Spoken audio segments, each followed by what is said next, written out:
Como essa tempestade lá no sul do país acontece justamente quando a gente está discutindo mudança climática no norte do Brasil, bem na COP, que está começando oficialmente hoje em Belém, com essa notícia trágica que vem do sul, com um clima de incerteza e participação muito menor do que o esperado, o que é preocupante. A gente viu só 17 chefes de Estado no evento que antecedeu a COP, e dos 195 países que assinaram o Acordo de Paris 10 anos atrás, só 79 apresentaram novas metas de redução de emissões, ou seja, há um esvaziamento da questão climática.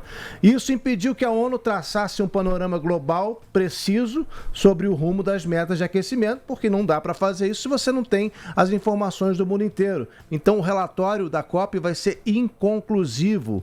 A conferência está sendo marcada aí por críticas aos custos altos de hospedagem em Belém. A gente já mostrou isso aqui com a nossa reportagem, que acabaram baixando, né, Joana? Sim. Foram sendo reduzidos na última hora porque o pessoal percebeu que estava pegando pesado demais e não teve procura. E muita gente não veio por causa disso. Olha que terrível. Terrível. Você estava falando sobre a COP30 estar acontecendo, né? Enquanto a gente teve essa tragédia. Eu falei disso com a Dani no sábado, mandei uma mensagem para a Dani. Vocês falaram no particular, não foi no ar? Eu tava ficando com ciúme, já que vocês fizeram um programa e não convidaram. Pedi uma ajuda para a Dani. Eu sempre trabalhei com meteorologia, então esses assuntos, eles me deixam mais ativa ali para entender o que está acontecendo e tudo mais. E eu achei que fosse rolar uma pressão um pouco maior, visto que temos tantos líderes, ou tínhamos tantos líderes mundiais. No Brasil, quando acontece um fenômeno com essa magnitude que destrói uma cidade inteira, mas a real é que não fez nem cosquinha direito, né? Rola uma pressão, mas... E tem um constrangimento, né, Joana? Tem um constrangimento tanto para o governo federal agir mais incisivamente, tanto que a gente está vendo aí como eu chamei aqui, né, esse revezamento. Foi uma comitiva liderada primeiro pela ministra Gleisi Hoffmann, que é a articuladora ali das relações institucionais do governo Lula e é do Paraná. Então, a mobilização vem também por conta da base eleitoral. Mas o governo vai ter de ampliar a presença, o governo Lula, lá no governo no estado do Paraná, que é administrado por um opositor. Inclusive pré-candidato à presidência, Ratinho Júnior. Então, assim, tem vários componentes, não só a COP, mas tem componente político também, para forçar uma disputa por protagonismo. Fala, Rodrigo. O Ratinho está dizendo que vai disponibilizar 50 mil, até 50 mil por família. Será que dá para cobrir os gastos? Porque ele falou em 50 milhões no total, mas tem 14 mil famílias atingidas. É muito dinheiro. É muito dinheiro, mas não segura, né, Rodrigo? Para você comprar uma casa nova, você perdeu geladeira, perdeu fogão, perdeu televisão, perdeu sofá, perdeu cama, perdeu tudo. É um começo. Deve haver o quê? Liberação de linha de crédito via Caixa Econômica Federal para que essas pessoas possam fazer ali uma reforma, uma retomada emergencial de seus bens, né, do mínimo para poder viver.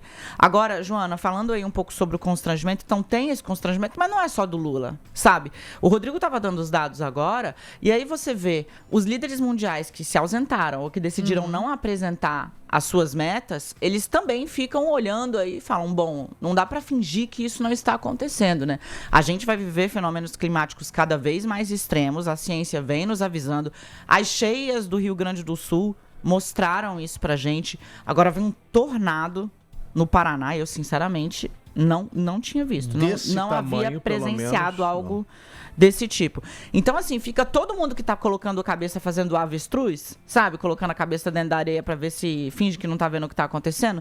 Fica aí o recado, fica a dica, né? A realidade se impõe. Infelizmente, nossa solidariedade imensa para todos os moradores do estado do Paraná e da região ali do Rio Grande do Sul e Santa Catarina que sentiram os efeitos dessa passagem do tornado, que também reverberou aqui em São Paulo, no interior, Mococa sentiu bastante. Então, assim, vamos junto aí. O impacto é muito grande, né? A cidade quase por completo destruída, famílias de 6 pessoas arrasadas, mas praticamente temos 14 mil pessoas aí sem rumo, né?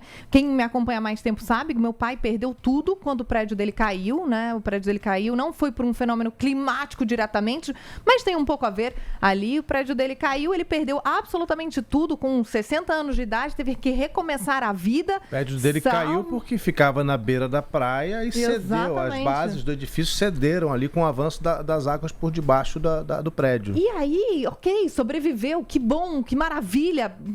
Outras 100 pessoas morreram. É claro Nossa, que, assim, Joana. é muito bom. Mas uma pessoa da idade do meu pai, da esposa do meu pai, que perde tudo, não sabe por onde começar. E aí esse valor, você vê realmente que não é nada. Claro que é muita coisa para quem não tem nada. E aí depois a gente vai ver, e cada uma dessas famílias, quando a gente já não falar sobre elas no noticiário, não vão ter mais registro, mais foto, mais documento, mais quadro, mais nada, roupa, nada que guardavam. É Então, isso, às vezes isso até o vai acontecer RG mais foi com vezes. Deus. Vai acontecer mais vezes aqui no nosso Teve país. uma família lá em Rio Bonito do Iguaçu. Rio Bonito do Iguaçu. Eu estava vendo um senhor que perdeu tudo, ele tinha uma mecânica, mas ele estava comemorando muito que pelo menos os documentos que eram tão importantes para a vida dele, ele tinha A conseguido gente nem encontrar. consegue pensar nisso, né? Mas É tão verdade. fundamental, tem coisas que são pequenininhas, mas que estão escondidas nos escombros, que ainda vão aparecer, que vão ajudar essas famílias.